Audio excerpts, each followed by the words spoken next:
제가 지난 주일에는 이 자리에 서지 않았습니다. 아시지요, 여러분? 요나서를 4주간에 걸쳐서 1, 2, 3, 4장 보는데 한 주 지났더니 여러분 까먹었을 것 같기도 하고 잠깐 복습해 봅니다. 1장에는 어떤 이야기가 있습니까? 물고기 뱃속까지가 1장이었습니다. 2장에서는 물고기 뱃속에 들어간 요나 참회의 기도를 드립니다. 다시 한번 주님 제게 하나님 그 기도를 들으시고 물고기로 하여금 요나 내 뱉게 하셨습니다. 2장입니다. 3장에서는 요나가 니느웨에서 복음 전하기 시작합니다. 불완전한 순종으로 하나님께 드릴 수밖에 없었다는 겁니다. 그러나 하나님이 구하시는 것은 상한 심령이라. 하나님은 그것을 통해서 그 땅에 놀라운 회개의 기적을 일으켜 주셨습니다. 그게 3장까지였습니다. 4장으로 넘어오면서 오늘 조금 전에 읽었던 말씀은 그런데 어떻게 시작했습니까? 요나가 몹시 싫어하고 성냈다라고 하면서 시작합니다.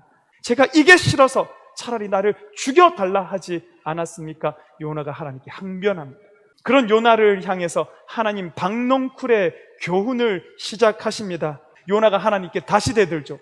사는 것보다 죽는 게 낫겠다고. 죽여달라. 요나야, 내가 저들을 아끼지 않겠느냐? 어찌 내가 저들을 사랑하지 않겠느냐? 여러분, 이게 요나서 1장부터 4장까지 이야기입니다. 제가 몇 번이나 읽어봤을까요? 이번에 설교 준비하면서 수도 없이 읽어가는데 굉장히 놀라운 사실, 저로서는 흥미로운 사실을 하나 발견해냈습니다. 성경 전체에 기쁨과 관련된 단어, 기뻐하다, 기쁨, 기쁜, 여러 가지 기쁨과 관련된 단어가 565회 사용되고 있습니다. 요나서에서는 딱 한 번 사용됩니다. 그 한 번이 어딘 줄 아세요, 여러분? 6절 하반절 말씀입니다. 요나가 박농쿨로 말미암아 크게 기뻐하였더니. 여러분, 요나가 지금 뭘 기뻐했다라고 얘기하고 있습니까? 박농쿨. 요나서는 다른 성경하고 달리 개인적인 감정이 진짜 잘 드러납니다. 특히 4장 보세요, 여러분. 막 몹시 싫어하고 성냈다. 하나님께 막 죽여달라고 대들었다. 요나야, 너 성내는 게 옳으냐? 주님, 죽기까지 제가 화를 내더라도 옳습니다. 하나님께 막 바닥바닥 달겨들고 있습니다. 요나의 이 모든 분노가 지금 무엇을 향해서 쏟아지고 있는지 한번 보세요. 왜 저 사람들 죽이지 않냐는 겁니다. 왜 저 사람들 징계하지 않냐라는 겁니다. 거기에 요나는 온통 자기의 감정과 분노를 다 표출하고 있다라는 겁니다. 선지자 아닙니까? 하나님 마음을 대변하는 사람 아닙니까? 그런데 그가 하나님의 구원의 계획 상관없고 하나님이 무엇을 바라보시는지 상관없고 그저 그 모든 하나님의 구원에 대해서는 분노하고 싫어하고 반항하다가 그가 하나 기뻐하는 게 뭐라고요? 그것도 크게 기뻐하는 게 뭐라고요? 자기 가려주는 박농쿨. 이게 얼마나 아이러니합니까? 그러면서 도대체 이 박농쿨이 뭔가? 뭐길래 요나가 이렇게까지 집착하고 기뻐했는가? 박농쿨은 6절 말씀에 처음으로 등장합니다. 하나님 여호와께서 박농쿨을 예비하사 요나를 가리게 하셨으니 이는 그의 머리를 위하여 그늘이 지게 하며 그의 괴로움을 면하게 하려 하심이었더라.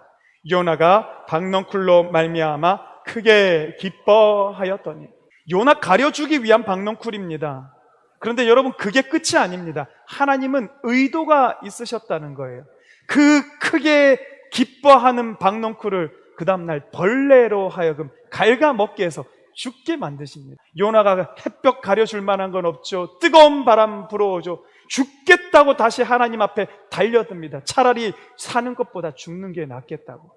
그때 하나님께서 10절 말씀, 진짜 하고 싶은 하나님의 마음을 드러내시기 시작하는데 여호와께서 이르시되 내가 수고도 아니하였고 재배도 아니하였고 하룻밤에 났다가 하룻밤에 말라버린 이 박농쿨을 아꼈거든. 내가 직접 이 땅에 살게 했다가 내가 걷어가야 하는 좌우를 분별하지 못하는 12만 명의 니느웨 사람들, 그들을 내가 어찌 아끼지 않겠느냐.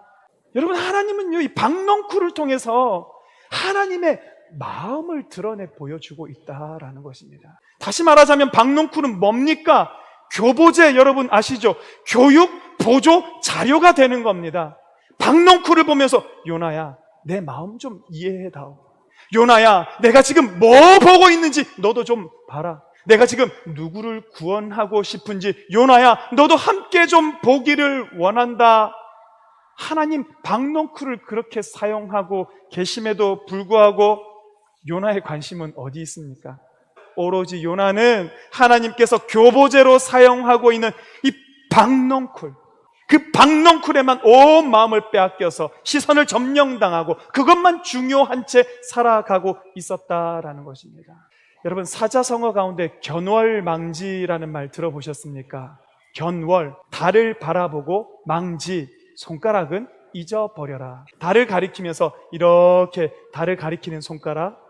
그런데 사람들이 보라는 달은 보지 않고 뭘 본다는 겁니까? 손가락 끝만 보고 집착하고 있다는 것입니다. 사람들이 이런 우를 많이 범한다는 겁니다. 보라는 달은 안 보고 별 필요 없는 손가락에만 집중하고, 보라는 본질은 보지 못하고 본질 아닌 것에만 자기의 인생과 시간을 낭비하고, 보라는 하나님은 보지 못하고, 보지 말라는 아무 쓸모없는 박넝쿨에만 이와 같이 마음 뺏겨서 살아가고 있는 요나의 삶이 딱 이런 대표적인 경우다라는 것입니다.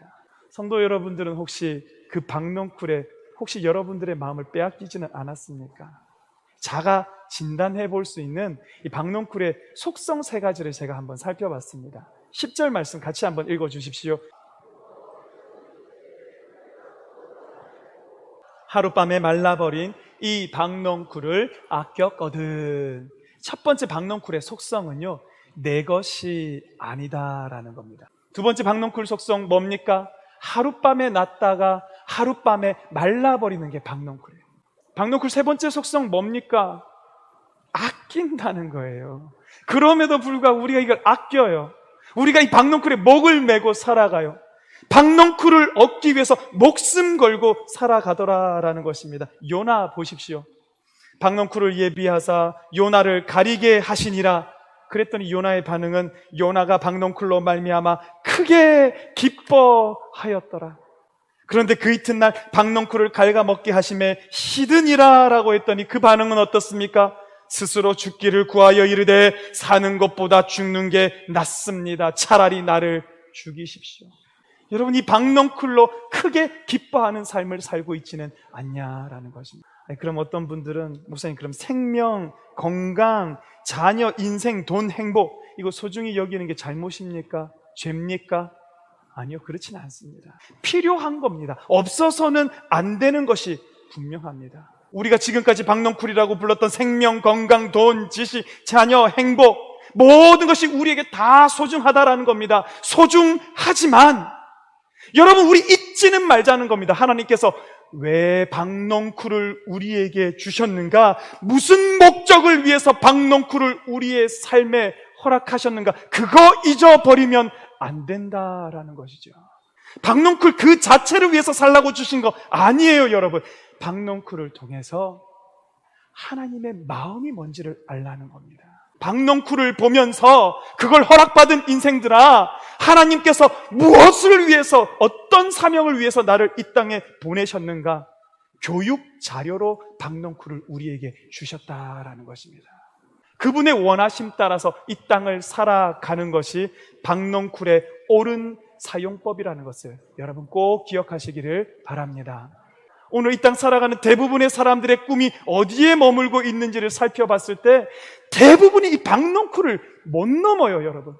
박넝쿨이 내 삶의 목적인 것처럼 박넝쿨만 초점 맞춰서 그거 얻기 위해서 목숨 걸고 살아가는 인생이 대부분이라는 것입니다.